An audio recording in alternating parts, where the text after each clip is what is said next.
তুমি যদি নতুন একটা ইউটিউব চ্যানেল শুরু করতে চাও তাহলে তোমার প্রথমেই দরকার একটা প্রফেশনাল লোগো, কারণ একটা প্রফেশনাল লোগোই তোমার ব্র্যান্ডকে তাড়াতাড়ি ভাইরাল করে দেয়। তুমি যদি একটা প্রফেশনাল লোগো না রাখো তাহলে কি হবে? আমি বলছি কি হবে। তোমার চ্যানেলটা যখন ইউটিউবে রিকমেন্ড করবে তখন মানুষের চোখে তেমন ভাবে পড়বে না, আর তোমার ব্র্যান্ডটা অডিয়েন্সের কাছে স্ট্রং মনে হবে না। তো চিন্তা করো না, আজকের এই ভিডিওর মধ্যে আমি তোমাদেরকে দেখাবো কিভাবে খুব সহজে নিজের জন্য একটা সুন্দর এবং প্রফেশনাল লোগো বানানো যায়। আমি তোমাদেরকে পুরো প্রসেসটা স্টেপ বাই স্টেপ দেখাবো, যেন তুমি একদম ইজিলি নিজের লোগো নিজেই ক্রিয়েট করতে পারো। তো ভিডিওটা কিন্তু একটু স্কিপ করবা না, যদি স্কিপ করে ফেলো তাহলে কিন্তু কিছুই বুঝতে পারবা না। যদি তোমরা ভিডিওটা একবার সম্পূর্ণ দেখে ফেলো তাহলে তোমরাও একটা প্রফেশনাল লোগো ক্রিয়েট করতে পারবা। তো চলো আর বেশি কথা না বাড়ি স্টেপ বাই স্টেপ তোমাদেরকে প্রসেসটা দেখিয়ে দেওয়া যাক।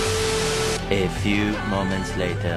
গাইস, আমরা প্রথমে কি করব, আমাদের ক্যারেক্টারের একটা স্ক্রিনশট নিয়ে নিব, যে ক্যারেক্টার দিয়ে আমরা আমাদের লোগোটা বানাতে চাই। অবশ্যই তোমরা তোমাদের পছন্দের ড্রেস আপ গুলো পরিয়ে নিবা। তারপর প্রোফাইলে গিয়ে তোমরা একটা স্ক্রিনশট নিয়ে নিবা। নিয়ে নেওয়ার পর তোমাদের ফোন থেকে পিক্সআর্ট অ্যাপটাকে ওপেন করে নিবা। পিক্সআর্ট অ্যাপ নিয়ে যে কোনো প্রশ্নের উত্তর তোমাদের জানতে হলে তোমরা আমার টেলিগ্রামের মধ্যে জয়েন হয়ে পড়ো, ওইখানে আমি তোমাদেরকে প্রশ্নের উত্তরগুলো দিয়ে দিব। যাই হোক, এখানে প্লাস আইকনে ক্লিক করে আমরা যে স্ক্রিনশটটা নিয়েছিলাম সেই স্ক্রিনশটটাকে এখানে অ্যাড করে নিব। অ্যাড করা হয়ে গেলে এখানে কর্নারে টুলস নামে অপশনে ক্লিক করে ক্রপ করে নিব আমাদের স্ক্রিনশটটাকে। আমি যেরকম ভাবে ক্রপ করলাম তোমরাও ঠিক সেরকম ভাবেই ক্রপ করে নিবা তোমাদের স্ক্রিনশটটাকে। তারপর যদি তোমরা নিচে দেখো তাহলে দেখতে পাচ্ছ রিমুভ বিজি নামে একটা অপশন আছে, এটার মধ্যে ক্লিক করলে তোমাদের স্ক্রিনশটের ব্যাকগ্রাউন্ডটা রিমুভ হয়ে যাবে। ব্যাকগ্রাউন্ডটা রিমুভ হওয়ার পরে উপরে থাকা টিক মার্কে ক্লিক করে ডান করে দিবা। তারপর আবারও কর্নারে থাকা টুলস আইকনে ক্লিক করে এআই ইনহ্যান্স এটার উপরে ক্লিক করতে হবে। ক্লিক করার সাথে সাথে স্ক্রিনশটটা অটোমেটিকলি ইনহ্যান্স হয়ে যাবে এআই এর মাধ্যমে। এবার তোমরা এটার ইন্টেন্সিটিকে 100 করে দিয়ে ডান করে দিবা।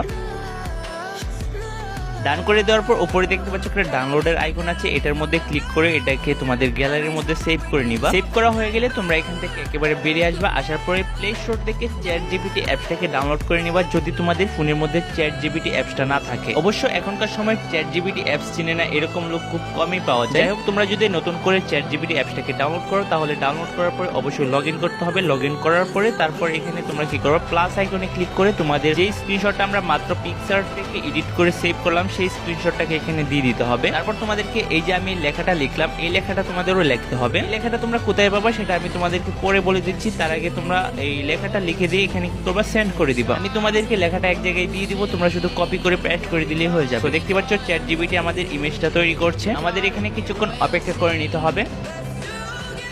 সো ফাইনালি আমাদের ইমেজটা রেডি। যদি তোমাদের কাছে ইমেজটা ভালো না লাগে তাহলে তোমরা আবারও চ্যাটজিপিটিকে বলতে পারো, দেখো আমার এখানে এটা ভালো লাগে নাই, সো আমি এখানে বলবো কার্টুন স্টাইল করে দেওয়ার জন্য। চ্যাটজিপিটির মাধ্যমে যেরকম ইচ্ছে সেরকমই করে নিতে পারবা, শুধুমাত্র তোমাদেরকে গুছিয়ে ব্যাপারটা বুঝাতে হবে চ্যাটজিপিটিকে। গাইস, আমি তোমাদেরকে রিকমেন্ড করছি তোমরাও আমার মতো করে কার্টুন স্টাইল লিখে দেওয়া, তাহলে তোমাদেরকে এরকম